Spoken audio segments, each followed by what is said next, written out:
Good evening all of you and welcome to today's test paper discussion. ये हमारा daily test paper आज conduct हुआ था CDS and एफकेट का 50 नंबर। तो इसी को इस वीडियो में इसके क्वेश्चंस को हम लोग डिस्कस करेंगे। तो let's start our today's video.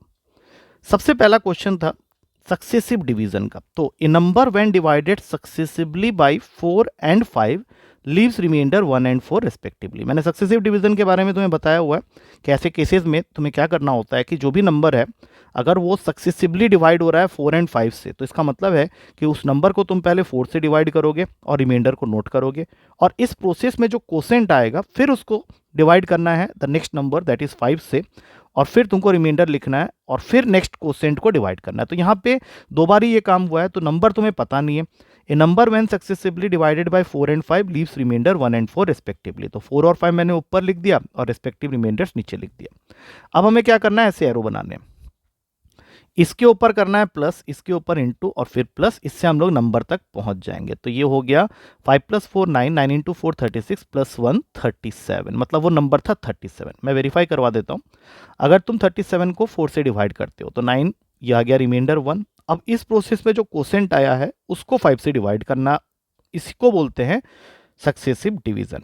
अब यहाँ पे 1 में जाएगा और ये आ गया तुम्हारा 4। अब देख लो ये सही है। तो अब तुम्हारा क्वेश्चन तुमसे क्या कह रहा है कि नंबर मिलने के बाद उसको रिवर्स ऑर्डर में सक्सेसिव डिवाइड करना है। मतलब अब 37 को पहले डिवाइड करना है 5 से, और जब हम लोग ऐसा करेंगे तो हमारा पहला रिमाइंडर आ गया 2 का, ये सी ऑप्शन में दिख ही रहा है मुझे, और इस प्रोसेस में जो कोसेंट आया है उसको 4 से डिवाइड करेंगे तो तुम्हारा रेस्पेक्टिव रिमाइंडर आ गया 3। तो option number C is the correct answer. Next question है, हमें बताना है कि इनमें सबसे बड़ा कौन सा है। तो √19 - √17, इसको क्या करो, रैशनलाइज।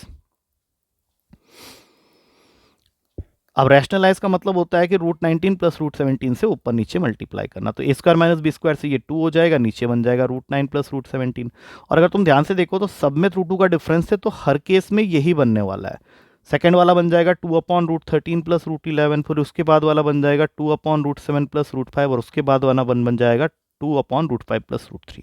अब नंबर लाइन में जो सबसे बड़ी वैल्यू होती है वो इसी ऑर्डर में जाती है। सबसे छोटा √3, फिर √5, फिर √7, फिर √11, फिर √13, फिर √17, फिर √19। तो इस हिसाब से अगर मैं देखूं तो सबसे छोटी वैल्यू जो डिनोमिनेटर की होगी वो है √5 + √3। लेकिन अगर अब तुम उसको अपॉन में कर दोगे विथ सेम न्यूमरेटर तो यही सबसे बड़ी वैल्यू बन जाएगी। तो D is the correct answer. Which one of the following is the greatest. Next है कि x और y पॉजिटिव इंटीजर्स हैं, जिसमें x को तुम्हें ग्रेटर देन y रखना है, और a कोई भी पॉजिटिव रियल नंबर हो सकता है। तो मैं x को वैल्यू दे रहा हूँ 3, y को दे रहा हूँ 2 और a को दे रहा हूँ 1। हमें वेरीफाई करना है कि इसमें से कौन सा रिलेशन सही है। सबसे पहला ऑप्शन, हमने वैल्यू लिया है तो ऑप्शन को चेक करना पड़ेगा। तो x/a इज ग्रेटर देन और equals to x + a upon y + a। इसको चेक कर लेते हैं। तो ये तो हो गया 3/2, और यहाँ पे आ जाएगा 4/3। ये 1.5, इसको चेक कर लो, यहाँ पे क्रॉस मल्टीप्लिकेशन से कर लो, 9 और 8 आ रहा है। तो ये बड़ा तो आ रहा है, मतलब ये रेशियो बड़ा तो आ रहा है, लेकिन इक्वल नहीं आ रहा। तो इसका मतलब है कि B is our correct answer, क्योंकि बी में भी सेम है, इक्वल्स टू का साइन गायब है। बाकी ये छोटे होंगे नहीं, पॉजिटिव है तो ये छोटे तो होंगे नहीं, तो बी को टिक करेंगे। नेक्स्ट क्वेश्चन है, there are 3 natural number whose product is 24,000 and their HCF is 10।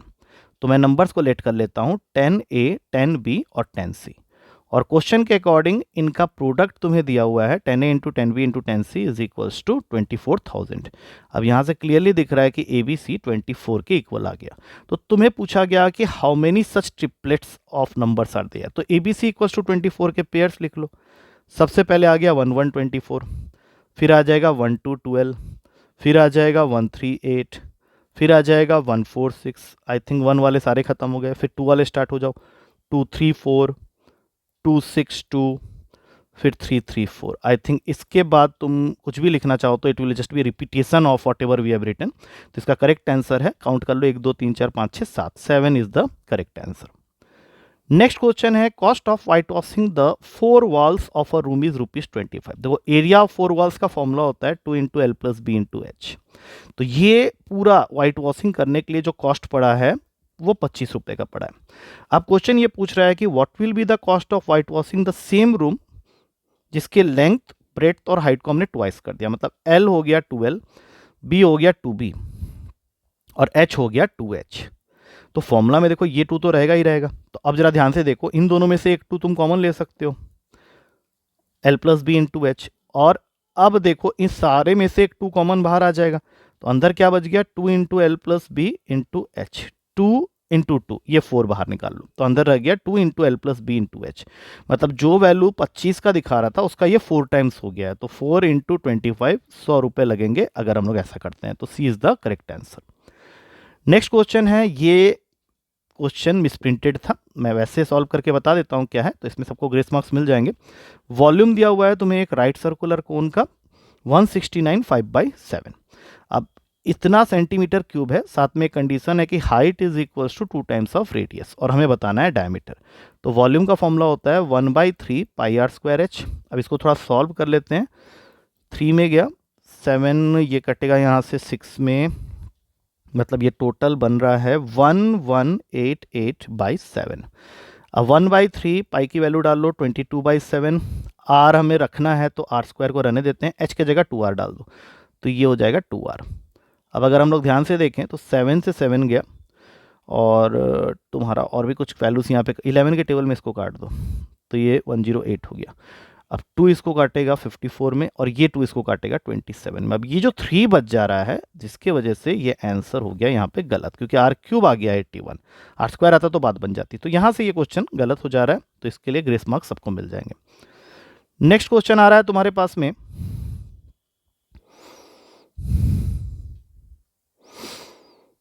थोड़ा सा हैंग हो गया लग रहा है।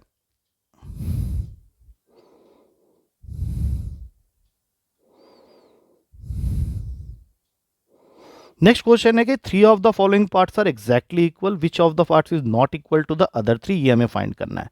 तो सबसे पहले तो इसको खोल लो, 10x² minus 8x plus 15x minus 12, तो ये बन गया 10x² प्लस 7x माइनस 12, ये ए ऑप्शन का आंसर आया। अब दूसरा वाला खोलते हैं, 10x² plus 5x plus 2x² minus 12, तो ये बन गया तुम्हारा, एक second, 10x² plus 5x plus 2x minus 12, तो ये भी 10x² प्लस 7x माइनस 12 बन रहा है।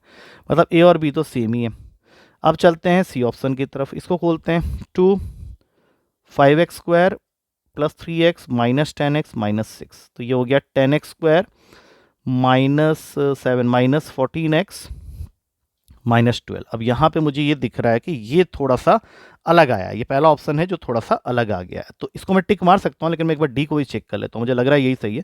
डी को चेक करूँगा तो ये बन जाएगा 7x² plus 7x 3x² minus, ये बन रहा है हमारा 4, मतलब -4 माइनस 12, तो 10x² प्लस 7x माइनस 12, ये सेम आ गया फिर से। तो ए बी और डी जो है वो सेम है, जो अलग है वो सी, तो हम लोग को सी वाला ही बताना है जो अलग है, तो सी इज द करेक्ट आंसर। अगला क्वेश्चन है कि इस क्वाड्रेटिक एक्सप्रेशन का मैक्सिमम वैल्यू चाहिए। अब ध्यान रखना 1 में है मैक्सिमम वैल्यू, तो हमें नीचे वाले की मिनिमम वैल्यू से मतलब है। अगर नीचे वाला मिनिमम हो गया तो 1 वाला जो होगा मैक्सिमम हो जाएगा, तो इसकी मिनिमम वैल्यू निकाल लेते हैं।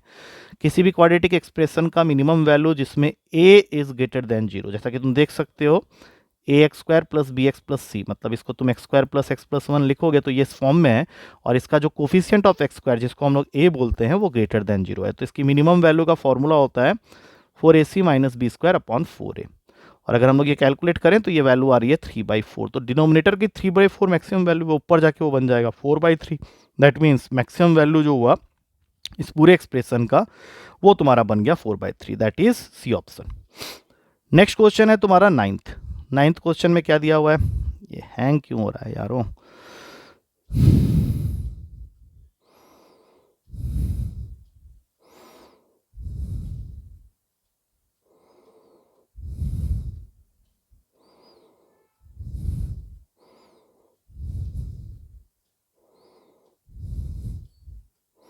नाइन्थ क्वेश्चन में आते हैं, थोड़ा सा वो हैंगिंग की प्रॉब्लम हो रही है। अब देखो ये क्वेश्चन ट्रिग्नोमेट्री का बहुत सिंपल है, बच्चों ने इसको किया नहीं था। तुम इसमें x की वैल्यू ले लो 0 डिग्री, तो इससे पहला ब्रैकेट हो जाएगा 2 इंटू 1 माइनस 0 माइनस 1। अब इसको हमने मल्टीप्लाई किया दूसरे ब्रैकेट के साथ में जिसमें लिखा है 2 इंटू 1 प्लस 0 माइनस 1, और होल अपॉन में है cos to the power of 4x, cos to the power of 4x, cos to the power of 4x, x की जगह 0 डाल तो वो भी 1 हो गया। तो ऊपर से आया 2 माइनस 1, फिर 2 माइनस 1 अपॉन 1, मतलब आंसर हो गया 1, that is present in C option. अब चलते हैं आखिरी क्वेश्चन की तरफ। आखिरी क्वेश्चन है the angles of elevation of the top of 2 pillars of height h and 2h, मतलब एक तुम्हारा छोटा पिलर है, let it be A B, इसकी हाइट है h, और दूसरा बड़ा पिलर है, उसकी हाइट है 2h।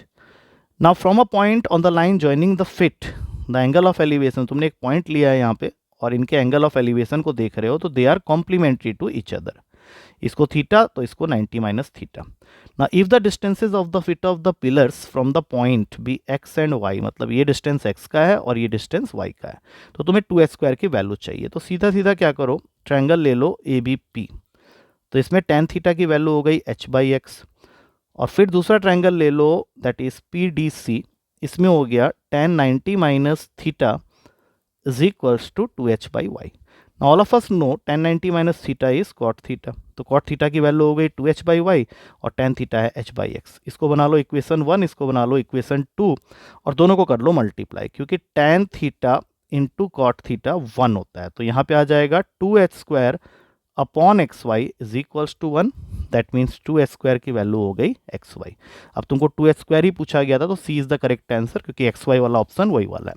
So with this we come to the end of the discussion of this particular paper. Video में एक क्वेश्चन हमारा शायद गलत था, और बाकी थोड़ा सा रुका है वीडियो कहीं एक दो जगह में, दैट्स वाई वो थोड़ा सा ज़्यादा हो गया, but anyhow I hope the solution part is clear to all of you.